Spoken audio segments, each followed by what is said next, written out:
안녕하세요. 서민 입장에서 재테크 이야기하는 서민테크입니다. 저는 미국 주식 7억, 한국 주식 2천만 원 투자하고 있는데요. 그중 4억은 시세 차익을 바라고 투자한 게 아닌 배당주에 투자했기 때문에 돈을 불리기 위해 투자한 돈은 3억이라고 생각하시면 될 것 같습니다.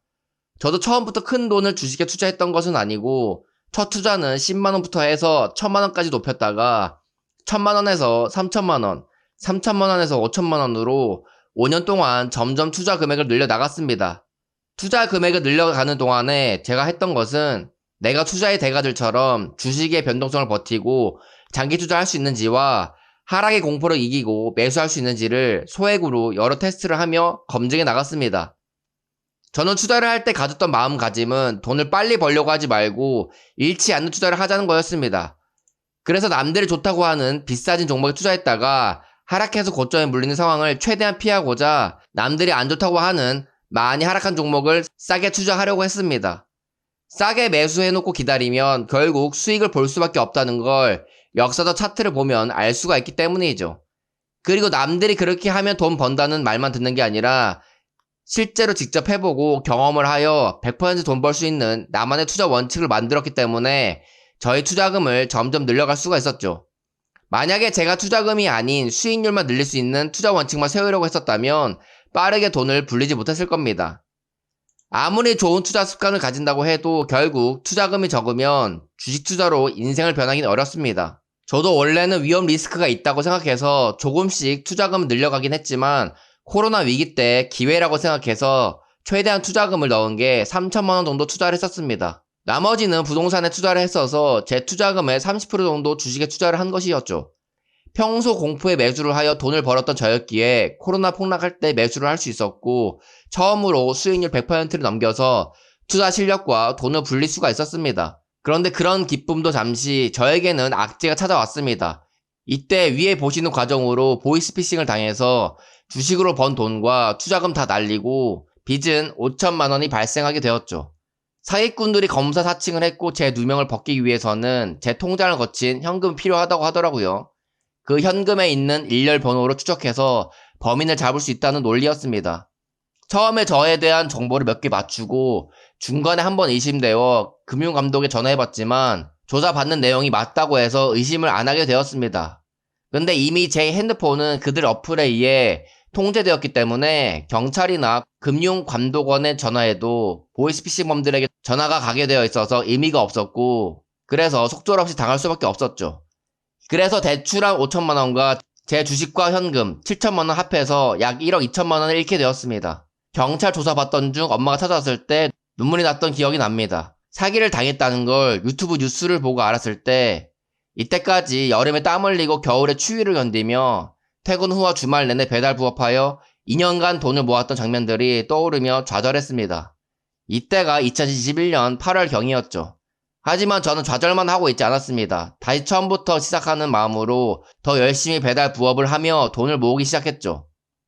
그런데 얼마 후 2022년 하락장이 찾아왔고 저에게는 돈을 잃었던 것을 복구할 수 있는 절호의 기회라고 생각을 해서 가지고 있던 오피스텔을 전세화시켜 1억 3천만 원의 현금을 만들었습니다. 그리고 하락장에서 남들이 빅테크는 이제 다 망했다고 했을 때 세배 레버리지 FNGU의 저만의 투자 원칙으로 집중 투자하여 투자금을 몰빵할 수가 있었죠. 만약 제가 사기를 당하지 않았다면 하락장 때 투자금은 5천만 원 전후였을 것입니다. 그런데 사기를 당했을 때 위기 의식을 느껴 1억 이상을 주식에 베팅할 수가 있었고 나중에 500%의 수익을 얻을 수가 있었던 것이죠. 투자금이 5천만 원이었다면 500%의 수익을 얻었다 하더라도 저는 경제적 자유를 이루지 못했을 것입니다.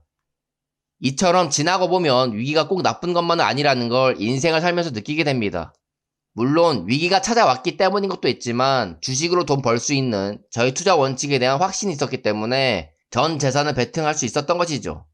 저에게 누가 운으로 투자로 돈 번 것이 아니냐라고 물어보신다면 제 운은 사기를 당해 돈을 잃었던 것 그리고 긴 하락장이 찾아온 것이라고 말씀드릴 수 있을 것입니다.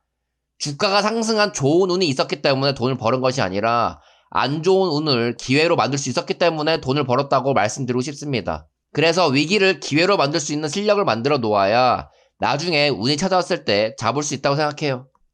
이렇게 주식 한 종목에 1억을 투자해본 경험이 있기 때문에 지금은 2억이란 돈을 한 종목에 투자할 수 있는 것입니다.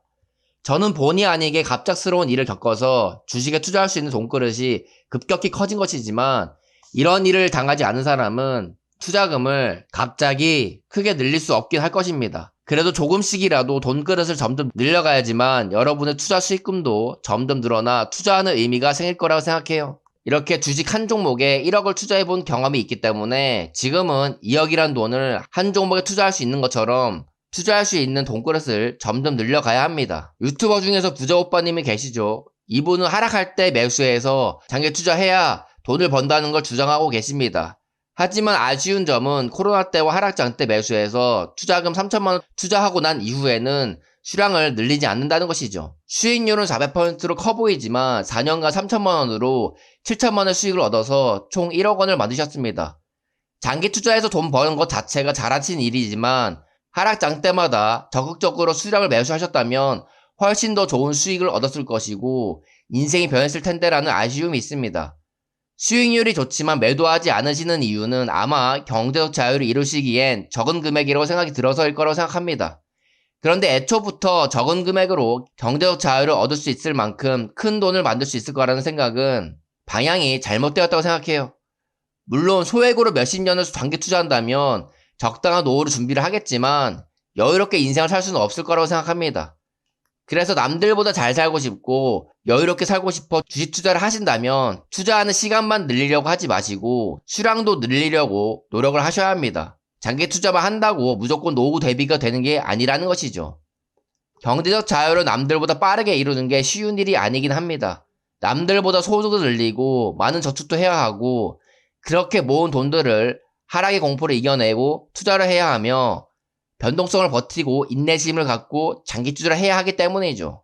하지만 저처럼 돈 때문에 비참함을 느끼고 울어본 적이 있어서 가난을 탈출하고 싶은 절실한 사람이라면 이런 과정을 충분히 실천할 수 있을 것이고 그런 사람들은 계층 이동할 수 있는 게 우리가 살고 있는 자본주의 세상인 것이라고 생각합니다. 부자 오빠님이 많은 사람들이 투자하고 있는 금액과 비슷하셔서 예를 들어 얘기를 했지만 본인 계좌를 공개하며 소신있게 얘기하는 유튜버 자체가 좋은 유튜버라고 생각하고 이런 유튜버가 몇 분 없습니다. 그리고 이분에게 배울 점은 하락할 때 흔들리지 않고 장기 보유를 해서 수익을 낼 수 있다는 점입니다. 재테크 공부 따로 할 필요가 없습니다. 계좌 공개를 하고 돈 벌고 있는 사람들이 하는 행동을 따라만 하면 되고 장점들만 모아 자기 것으로 만들기만 하면 되는 것이죠. 편하게 투자하려고 하지 말고 효율적으로 돈을 불릴 수 있는 쪽으로 방향을 설정하셔서 투자하시길 바라면서 영상을 여기서 마치겠습니다. 감사합니다.